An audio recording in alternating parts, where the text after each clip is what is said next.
अस्सलाम वालेकुम। आज social democratic party of India इस प्रेस कॉन्फ्रेंस के ज़रिए जो कल शाम में कर्नाटका का बीजेपी हुकूमत का जो कैबिनेट मीटिंग में जो 1992 से अब तक मुसलमानों के लिए जो 4% रिजर्वेशन था 2B में, उसको विथड्रा किया गया है। यानी आइंदा मुसलमानों को रिजर्वेशन नहीं है 2B में, बैकवर्ड क्लास में। तो इसको मजम्मत करते हुए ये एक बहुत बड़ा एक जुल्म, नाइंसाफ, एक हिस्टोरिक नाइंसाफ बीजेपी हुकूमत ने मुसलमानों के ऊपर किया है। पर्पसफुली इसको किया गया है। देखिए, इंडिया का कॉन्स्टिट्यूशन जो है वो इक्वालिटी को प्रमोट करता है।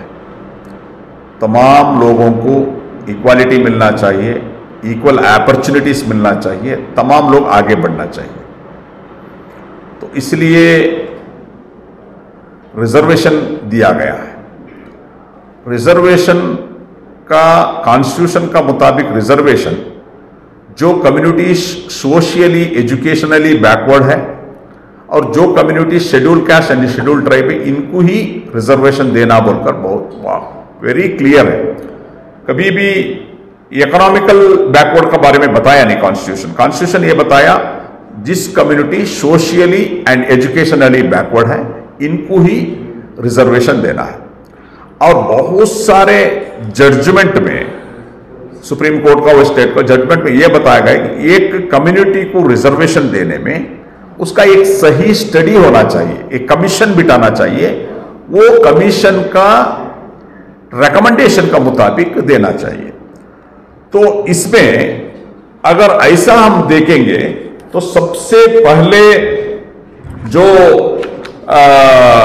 कमीशन है रिजर्वेशन के बारे में 1953 का काका कालेलकर कमीशन, इस कमीशन ने उस टाइम में जो 4 ये बताया था, मानदंड जो बताया था, इसमें क्या है, एक सोसाइटी में उनको नीचा देखना, एजुकेशन में बैकवर्ड रहना और गवर्नमेंट जॉब में रिप्रेजेंटेशन कम रहना और इंडस्ट्री एंड प्रोफेशनल में कम रहना, ये 4 जो कैटेगरी बनाया था उसमें मुसलमान इक्वल होता है।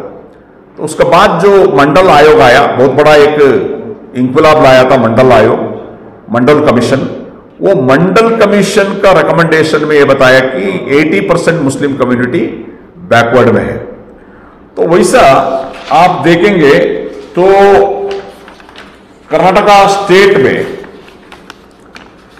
1956 में वेंकट स्वामी आयोग आया, 1960 में नागनगौड़ा कमीशन, 1975 में हावड़ कमीशन, 1991 में चिन्नप्पा कमीशन। ये तमाम जो भी कमीशन है मुसलमानों को 100% ये लोग सोशली एजुकेशनली बैकवर्ड है बताया।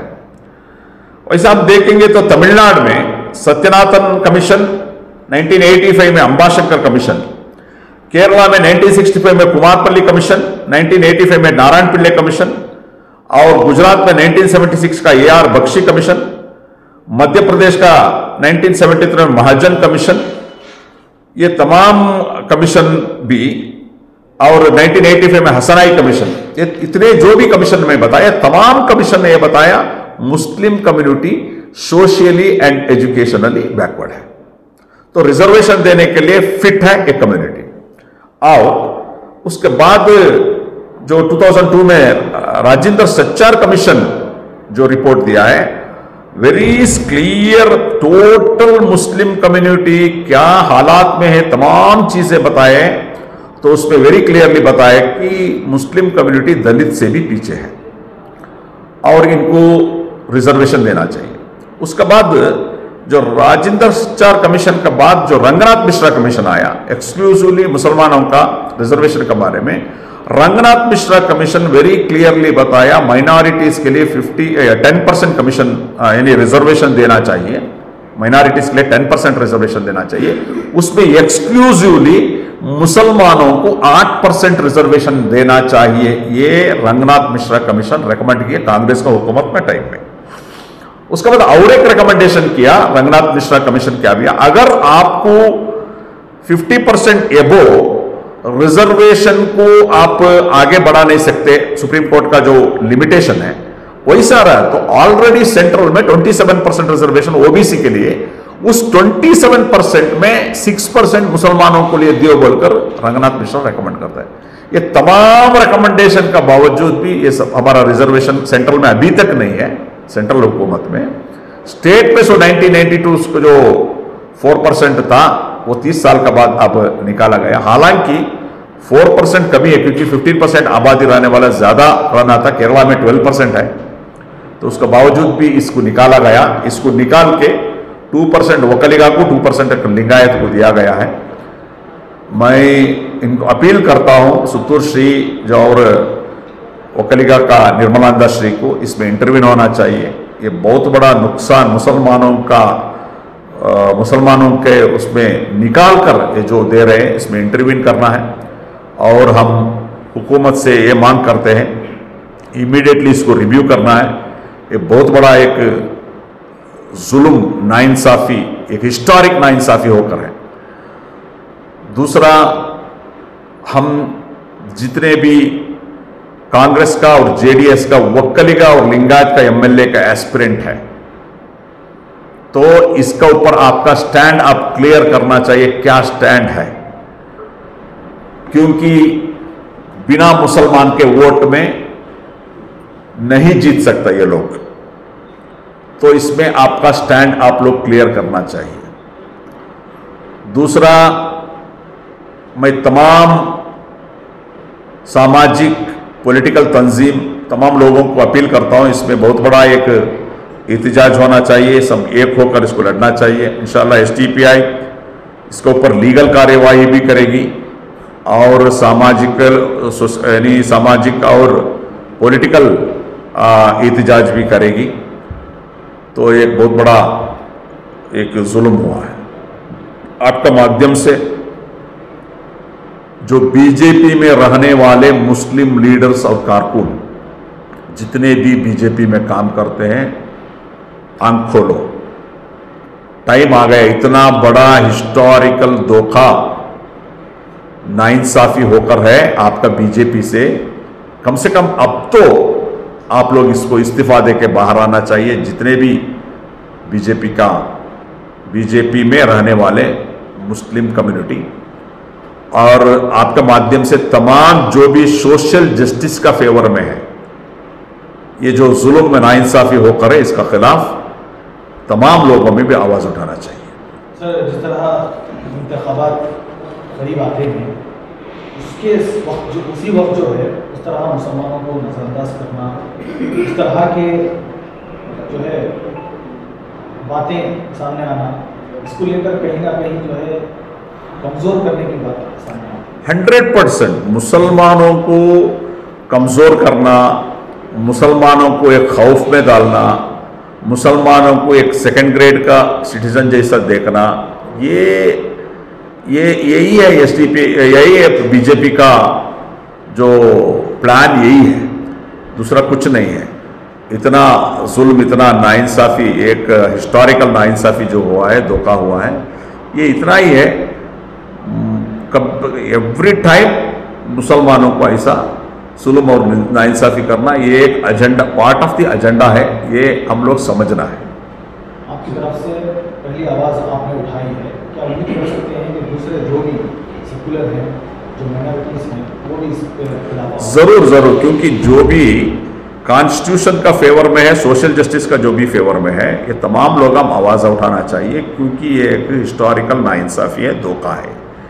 क्योंकि कॉन्स्टिट्यूशन का मुताबिक सबसे ज़्यादा अगर किसी को रिजर्वेशन को एलिजिबल होता है मुस्लिम कम्युनिटी, क्योंकि सबसे socially and educationally backward community है, इनको मिलना चाहिए। सर, कर्नाटक के असेंबली चुनाव में सबसे पहले नरसिंहराजा क्षेत्र में एसडीपीआई ने अपने जो कैंडिडेट का ऐलान किया था, तो अभी धीरे धीरे से दूसरे कैंडिडेट्स का नाम सामने आ रहा है। आज कांग्रेस की लिस्ट में फिर से तनवीर सेठ का नाम दिया गया है।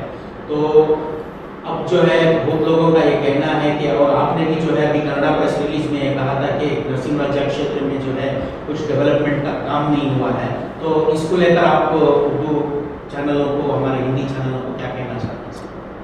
देखिए, नरसिंहराजा असेंबली कॉन्स्टिट्यूंसी कर्नाटक में सबसे बैकवर्ड कॉन्स्टिट्यूंसी है। ये बहुत सारे इसका ऊपर रिपोर्ट आ चुका है।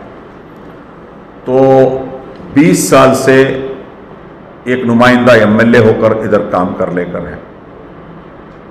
20 साल से क्या डेवलपमेंट हुआ ये हम बेहतर जानते हैं।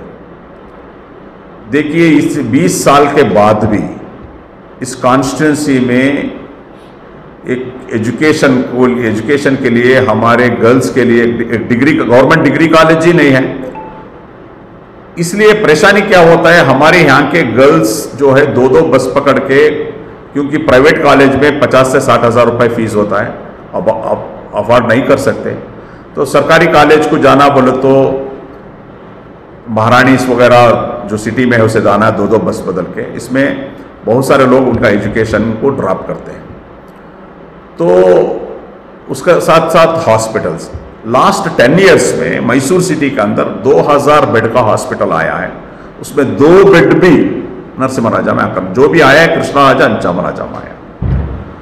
तो हाउसिंग स्कीम्स आप पहले देखे होंगे, कृष्णराजा का एमएलए परसों अनाउंस किया 6500 लोगों को उनका हक्क पत्र दिया, 6500 लोगों को डॉक्यूमेंट, उससे पहले 11000 दे चुके हैं। तो इधर एनआर का अंदर जो 3040 कुछ घर आया था, उसमें 2365 घर जो है वापस गया है, बराबर इनको फॉलोअप नहीं रहने की वजह से वापस गया है। और 2002 से 2004-05 में इस टाइम में जो आश्रया स्कीम में लोग पैसे बने थे, उनका प्रोविजनल लिस्ट में नाम भी है, 10,000 रुपये बनकर है, 10,000 रुपये बन के 20 साल हो गए, अभी तक उनको पैसा भी वापस नहीं दिया, घर भी नहीं दिया, जगह भी नहीं दिया। तो ये तमाम चीजें क्यों हो रहा है, क्यों हो रहा है? क्यों एक 100 बेड का हॉस्पिटल भी इधर नहीं ला सके? क्यों कम से कम 20 साल में एक डिग्री कॉलेज गवर्नमेंट का क्यों नहीं ला सके? तो ये गौर फिक्र करने का बात है। तो सबसे पिछड़ा हुआ एक कॉन्स्टिट्यूंसी, तो इसलिए अवाम समझना है, क्योंकि मैंने 2013 में भी मैं इलेक्शन कंटेस्ट किया, 29,000 वोट लिया, 2018 में भी मैं कंटेस्ट किया, 33,000 वोट लिया, मैंने हारा। हारने के बावजूद भी मैं कॉन्स्टिट्यूंसी में लोगों का साथ रहकर लोगों का खिदमत कर लेकर आया हूं। हमेशा आप मीडिया वाले देखे हैं, आप जब कोरोना का टाइम में जो केयर हॉस्पिटल में जो हमारे जो मरीजों के ऊपर हो रहा था, आप ही रिपोर्ट किए थे, आपका रिपोर्ट ही देके मैं भागकर आया था। आप देखे हैं, मैं उनका साथ जो डॉक्टर के साथ हो या उनका वहाँ का डीन के साथ जो मीटिंग चला कर उसको रिजॉल्व किया। हर हॉस्पिटल के पास हमारे लोग खड़े होकर बेड का प्रोविजन हो, एम्बुलेंस का हो, मदफून का हो, तमाम चीज़ें कही हैं। और इस कोविड का टाइम में टोटल 3.5 करोड़ रुपए का जो बिल जो है हॉस्पिटल का, जो कम कराए, डिस्काउंट कराए हम लोग।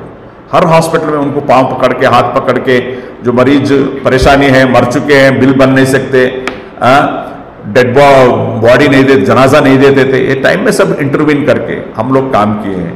फरूकिया मामले में हो, पानी का मामले में हो, जो भी मसाइल आया उस टाइम में एसटीपीआई और मैं लोगों का परेशानी को दूर करने का एक ईमानदारी का साथ कोशिश किया हूँ। मेरे हाथ से कितना होता है उतना मैं ईमानदारी के साथ मैं काम निभाया हूँ, लोगों के साथ खड़ा हूँ हर मामले में।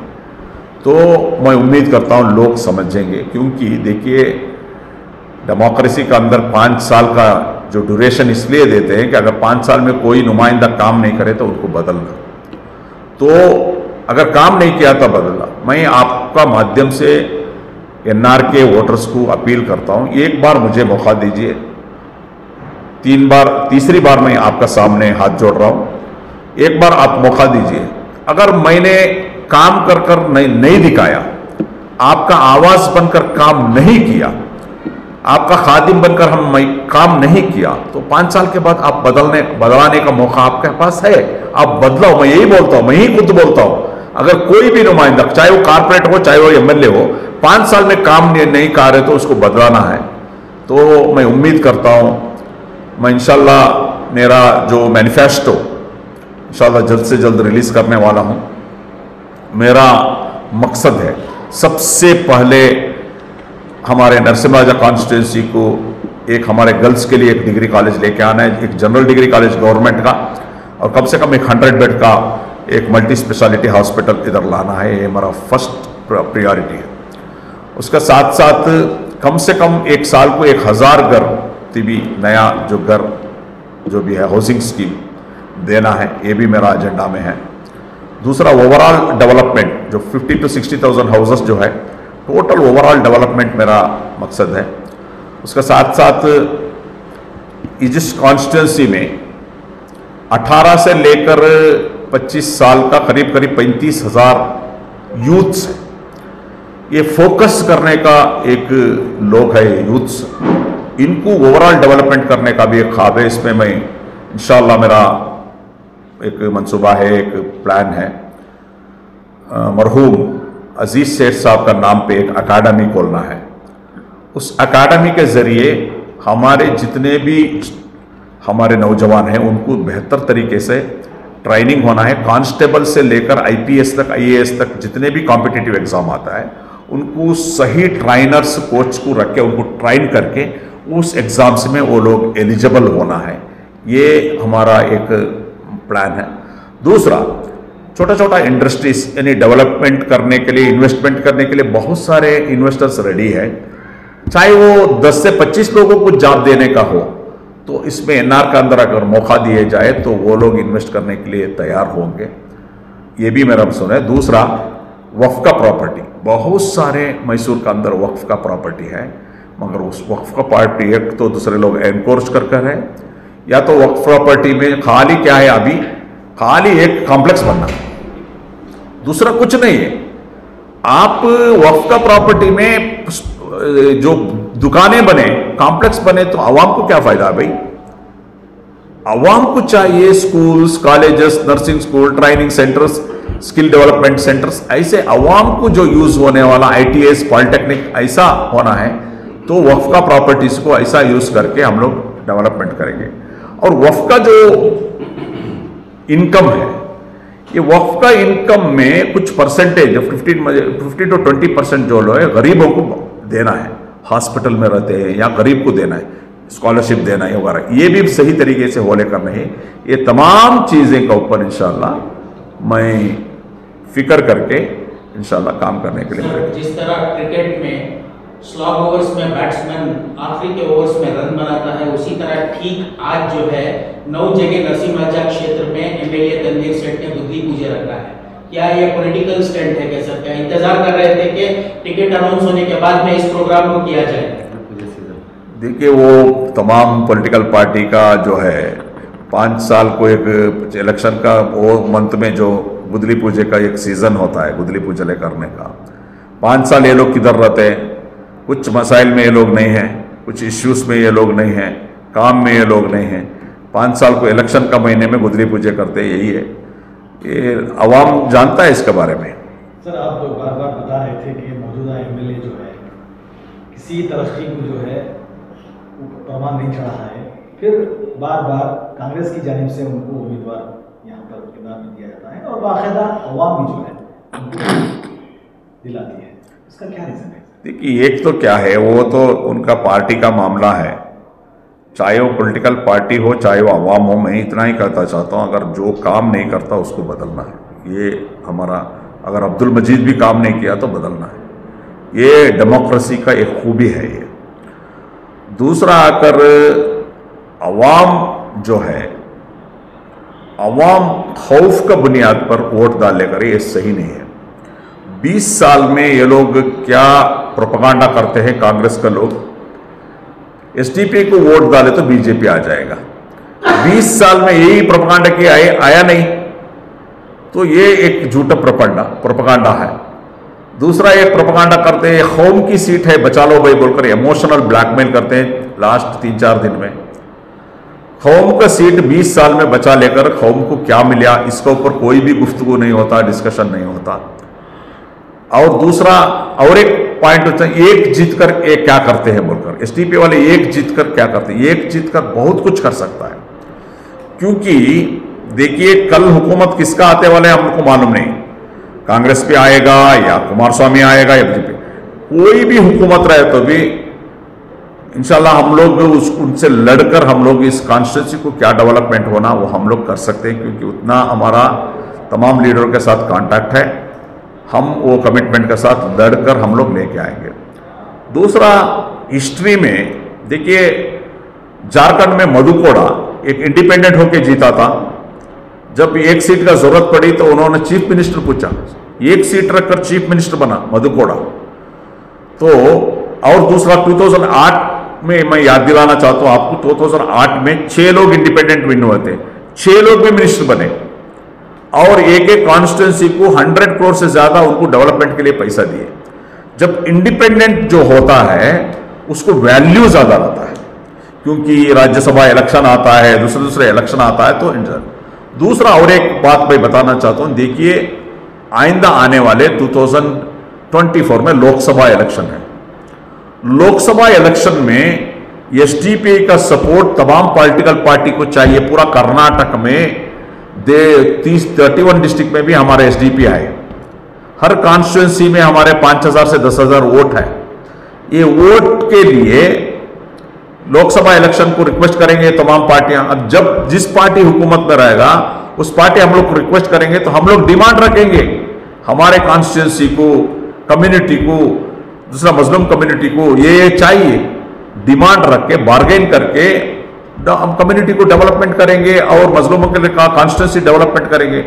ऐसा एक विजन हमारे एनआर का वोटर्स को आना चाहिए। सर, आज की प्रेस मीट की बुनियाद थी वो आपने रिजर्वेशन बता सकते। मेरा ये सवाल है कि आपने मुख्तलिफ कमीशन के नाम बताए, जब भी कोई कमीशन रिपोर्ट करता तो उसका कोई इम्पैक्ट नहीं हुआ, क्या उसकी वजह है कि आज ये दिन देखना पड़ा करना? डेफिनेटली देखिए, अभी जो कांग्रेस हुकूमत ने राजेंद्र सच्चार रिपोर्ट किया उसमें साफ साफ पूरे मुस्लिम कम्युनिटी का जो हालात बयान किया। उसके बाद उसका रिकमेंडेशन के मुताबिक जो रंगनाथ मिश्रा कमीशन आया, रंगनाथ मिश्रा कमीशन को जरूर लागू करना था, कांग्रेस हुकूमत लागू करना था, मगर लागू नहीं किया। ये लोग क्या है, प्रॉब्लम क्या है, चाहे वो कांग्रेस सेक्युलर पॉलिटिकल पार्टी का भी यही प्रॉब्लम है। ये लोग क्या करेंगे, कमीशन बिठाएंगे, लागू नहीं करेंगे। देखिए मुंबई जो हादसा हुआ, मुंबई का जो दंगा फसाद हुआ, श्री कृष्णा कमीशन जो रखे, उसमें श्री कृष्णा कमीशन में साफ साफ ठाकरे का जो लोग, वो लोग दंगे फसाद किया बोलकर था, मगर उसको इम्प्लीमेंटेशन नहीं हुआ। बाबरी मस्जिद का शहादत के बाद जो कमीशन एक बिठाए, वो उस कमीशन का इम्प्लीमेंटेशन नहीं हुआ, मुझे याद नहीं मुझे वो कमीशन का नहीं बाबरी मस्जिद का जो डिमोलिशन हुआ उसके बाद जो मुजरिम है बोलकर उसका एक कमीशन बिठाए थे। उसका कमीशन में जो बताया गया था, जो बीजेपी का लीडर्स का नाम वगैरह, उनके ऊपर भी एक्शन नहीं हुआ। तो खाली मुसलमान को खुश करने के लिए कमीशन बिठाते हैं, मगर उसका जो रिकमेंडेशन नहीं वो फॉलो नहीं करते। राहुल गांधी का जो स्टैंड है उससे मतलब जो हालात हैं, जो एमपी की सीट उनकी उसका वो स्टैंड क्या कहेंगे सर? ऑलरेडी हम लोग स्टेटमेंट दिखाया, ये जो है कॉन्स्टिट्यूशन का, डेमोक्रेसी का खिलाफ है, ये बहुत बड़ा एक जुल्म है।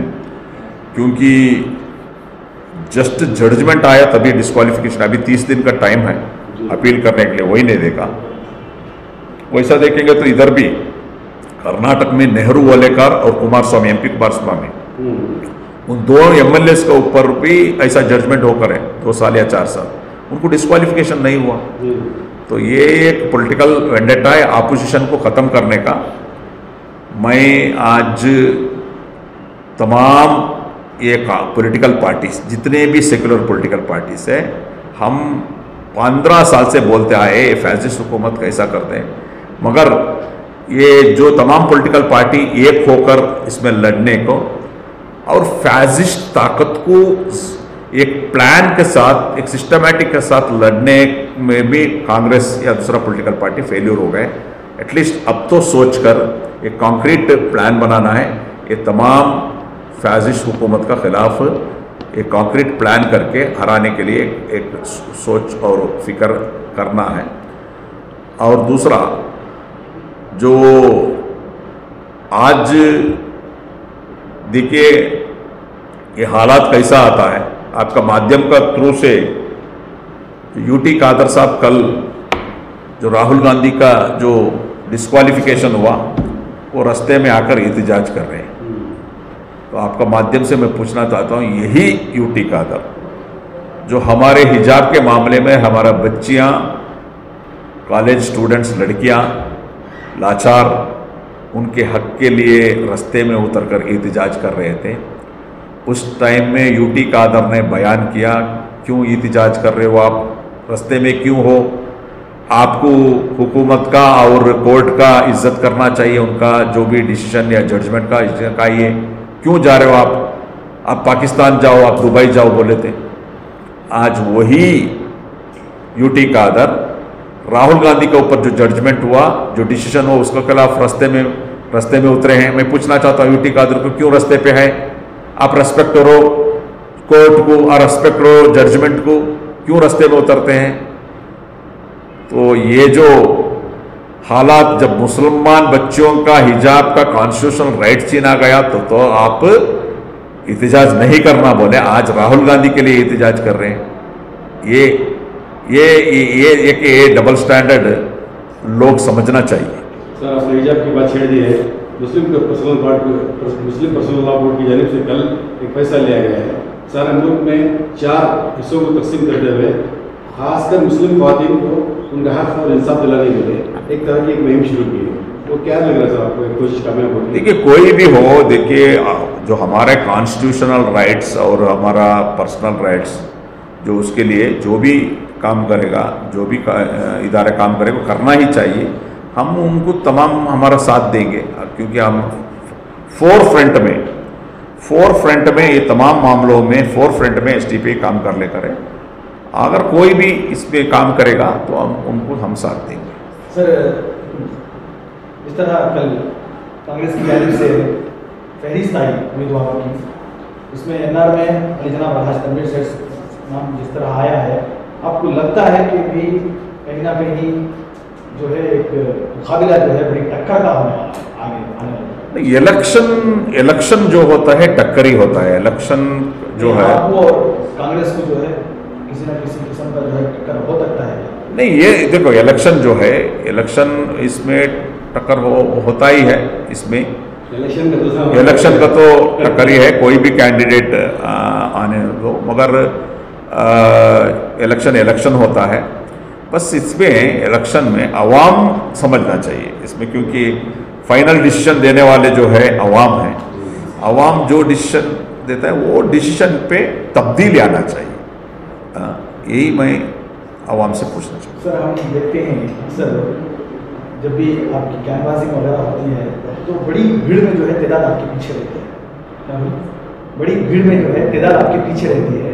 जब वोट का रिजल्ट आता है उस वक्त जो है वो जो भीड़ थी वो कहीं ना कहीं जो है नजर नहीं आती, वोट में वो वोट की शक्ल में जो है आपको जीत हासिल नहीं होती। इसकी क्या राज? ये देखिए 3-4 रीजन है। एक नंबर 1 रीजन जो है, इलेक्शन का 2-3 दिन जो पैसे का बंटवारा होता है, बहुत बड़ा एक पैसे का बंटवारा होता है, इसमें चेंजेस आता है। दूसरा, आकर इलेक्शन का 2-4 दिन ऐसा एक माहौल क्रिएट करते हैं, एक इमोशनल माहौल क्रिएट करते हैं। एक कौम की सीट है भाई, पूरा डिस्ट्रिक्ट में बचा लो बोलकर, तो कौम की सीट 20 साल में बचाकर क्या मिला, इसके ऊपर गुफ्तगू भी नहीं होता, ये एक है।